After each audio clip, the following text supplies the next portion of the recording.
All fights go to the ground. That's why we train Brazilian Jiu Jitsu.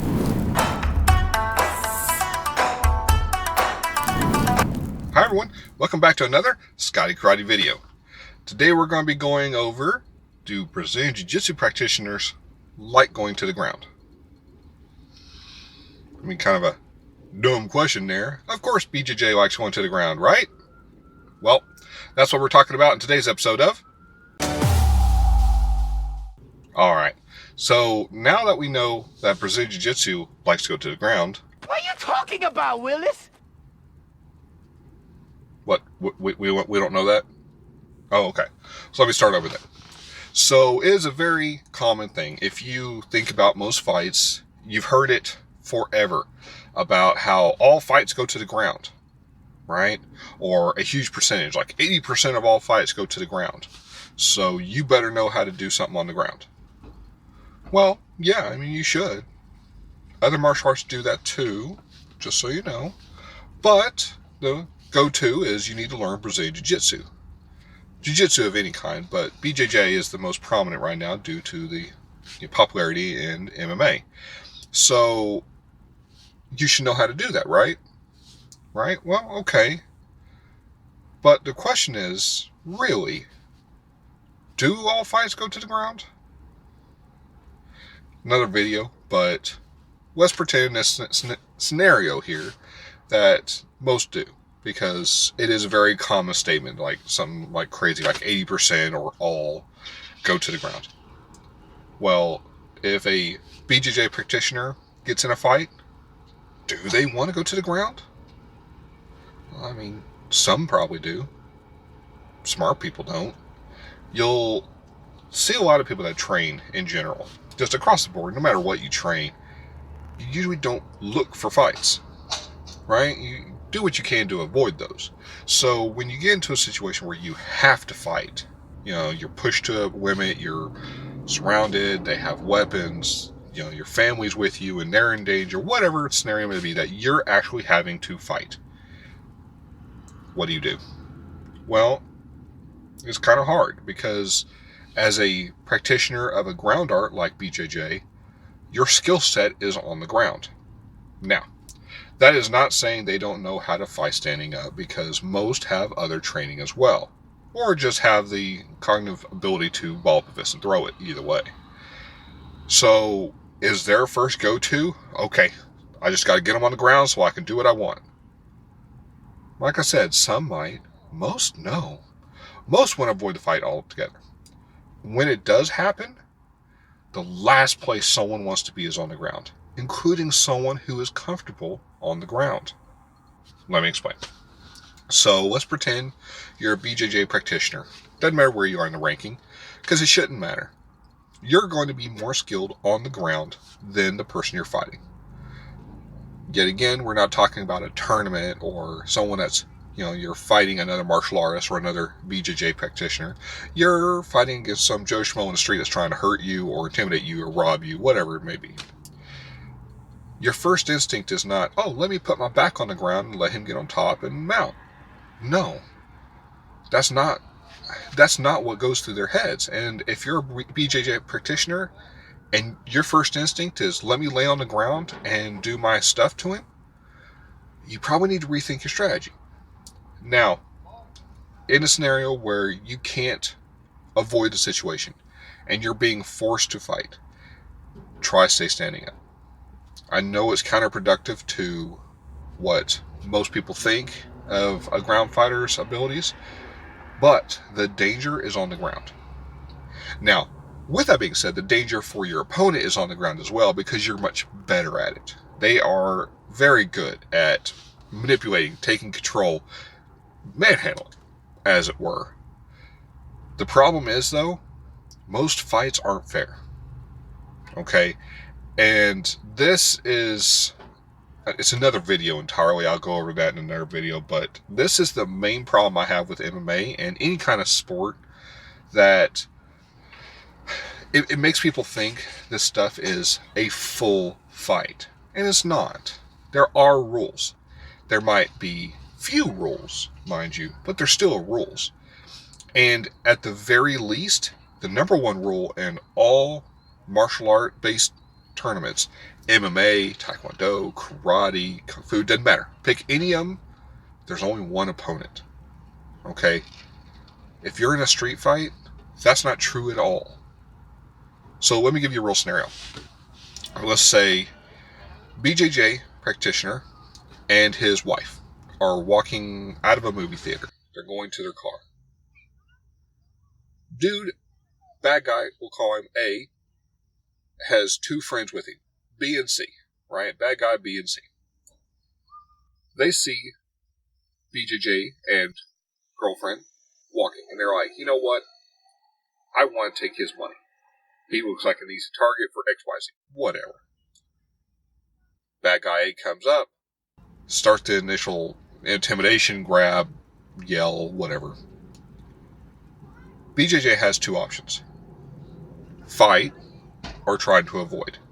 The problem is if he tries to avoid, he has to worry about his girlfriend or the person that's with him.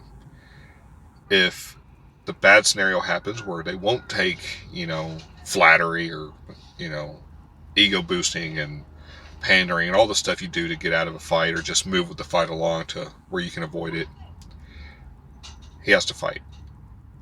Now, here's a scenario. He has three people that he's looking at. One we know is aggressive, two potential. Maybe, and I say maybe because this is something that a lot of people talk about. Like, oh, well, if you hurt the first person bad enough, the others will just run away.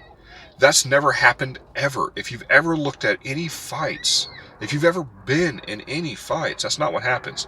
You might in a group, one person that goes, not for me, I'll stand back. But even then, if you look at those situations, most of the time that one person still tries to get a pop shot in. I mean, he's a coward, and he doesn't want to be in the fight, but he still wants to be in the fight. He wants to say he participated. He wants to get that hit in, a free hit. If you think you're going into a fight and there's three people that you're going to hurt the first person, mangle him, and the other two are just going to go, oh my God, don't mess with that guy. You're nuts. That's not what happens. Their clan mentality, their, I'm going to stick with my own mentality kicks in, and they have to protect their own. And just how we are as human nature. So they're going to see their friend getting whooped, and they're going to jump in to stop it. I mean, they're just going to do it. So you have to be very careful. So, as a Brazilian Jiu Jitsu practitioner, it's hard to say. I give you the Derek Zoolander Center for Kids Who Can't Read Good. It's a hard thought to say, this is my skill set, I want to get them on the ground. Well, yeah, because you're great on the ground. You can hurt them on the ground. But the problem is, if you're on the ground, that means you're on the ground. You have two other opponents that aren't. They can kick, football kick, as you see, and it's just absurd. Attack you in any other way, pull a weapon, and you're on the ground wrestling with somebody. If the other person that you're messing with is skilled even a little bit, you now have a real fight on the ground. You'll probably win. I mean, you trained. But the other two dudes don't care. They're still going to kick your face in. Or, depending on scenario, skip you all together and go after your girl. So while you're fighting with home skilled on the ground, they're over there raping and hurting your girlfriend. There's no good scenario here. So most Brazilian blah blah blah blah. Do you understand the words that are coming out of my mouth? Most BJJ, man, that's a hard thing to say, especially quick. Most BJJ practitioners will tell you if they get on the ground, their first goal is to eliminate the situation, the threat, as soon as possible and stand back up. The reason for that is because they're vulnerable on the ground as well. So you don't want to stay on the ground. You want to get the fight back up and you out the door. So that's why a lot of BJJ practitioners have all these different techniques they have to escape and get out. They don't teach you that just to well round you out. They teach you that because that's a realistic scenario what you're going to have to do. You're going to have to take the situation, hurt them, bind them, whatever, as fast as humanly possible, and then you have to go. That means in this scenario I gave, you grab the dude, you take him to the ground, or you get on the ground, you break his arm, you get back up, and you grab your girlfriend, you haul ass before the two dudes jump in. Or if they jump in, you at least took one out of the scenario. And you're back on your feet, so you can run, move, call for help, what have you.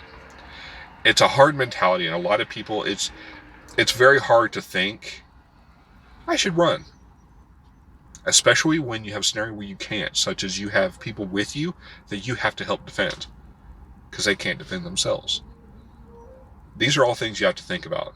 And as someone who wants to go to the ground, I say once as in once, someone who is trained to fight on the ground, that's where their skill set is. Their first thought should not be, let me sit down and lay on my back and let this dude jump on me.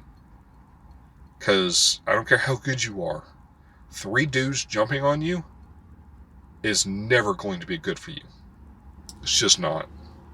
So, to bring this home, this is not to be a basher on BJJ at all. I have full respect for any jiu-jitsu, and especially one that pressure tests.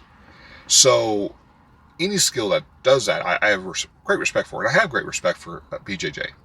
My concern is the mentality that people have where they think that because you know how to do a certain thing like ground fight, that's all you're going to do. No. You're going to fight standing up too. And if the fight goes to the ground, that's when you kick in. So, as you can see, maybe the first thought isn't, let me lay on my back and let this dude get on me so I can do my jiu-jitsu and hurt him. It should probably be, let me do what I can to stay on my feet and get out of the situation.